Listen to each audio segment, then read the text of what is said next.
এই গরমের মধ্যে এই শরবতের দিকে দাও। শরবত খাওয়ার যে প্রোগ্রাম চলছে এটা আসলে অনেক বড় একটা, হ্যাঁ অনেক বড় একটা উদ্যোগ। বিসমিল্লাহির রহমানির রহিম।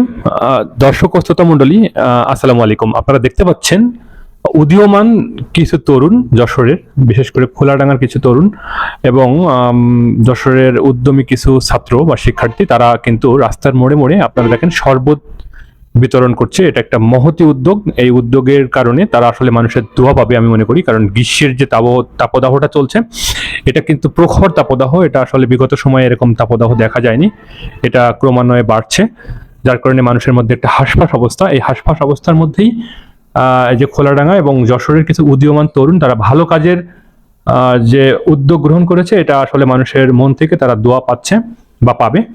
আমাদের আমিরুল টাইলস প্লাজার সামনে, রাহুল টাইলস প্লাজার সামনে তারা দেখতে পাচ্ছি পথচারীকে এই যে শরবত বিতরণ করছে বা শরবত পান করানোর যে বিশেষ ব্যবস্থা গ্রহণ করেছে, এটা আসলে মহতি উদ্যোগ। এই ধরনের উদ্যোগ আমার মনে হয় প্রত্যেকটা জেলা বা প্রত্যেকটা উপজেলা, প্রত্যেকটা গ্রাম বা প্রত্যেকটা মহল্লার সামনে যে পথচারী আছে বা যে গরমের যে হাসপাস অবস্থা যে সকল লোকজন আছেন, প্রত্যেককে এই প্রোগ্রামে, প্রত্যেকটা এলাকাতে এই প্রোগ্রামটা আমি অ্যারেঞ্জ করা উচিত বলে আমি মনে করি বা আমাদের সাধারণ মানুষ মনে করে। কারণ এতে আসলে আমাদের এই যে বর্তমান প্রজন্ম, এটা এরা যে ভালো কাজ করতে পারে তার একটা আসলে সাইন আপ বা তাদের যে কর্মকাণ্ডের যে এক বিশেষ স্বীকৃতি, সেই স্বীকৃতি তারা পেতে পারে। তো সেই স্বীকৃতি স্বরূপ আমি মনে করি যে এটা আরদিন সকিনা মেডিকেল কলেজের সামনে, আমিরুল স্যানিটারি এবং টাইলস প্লাজার সামনে মূলত তারা এই যে শরবত বিতরণ করছে, এটা আসলে সবার পক্ষ থেকেই তাদের জন্য শুভেচ্ছা এবং শুভকামনা থাকলো।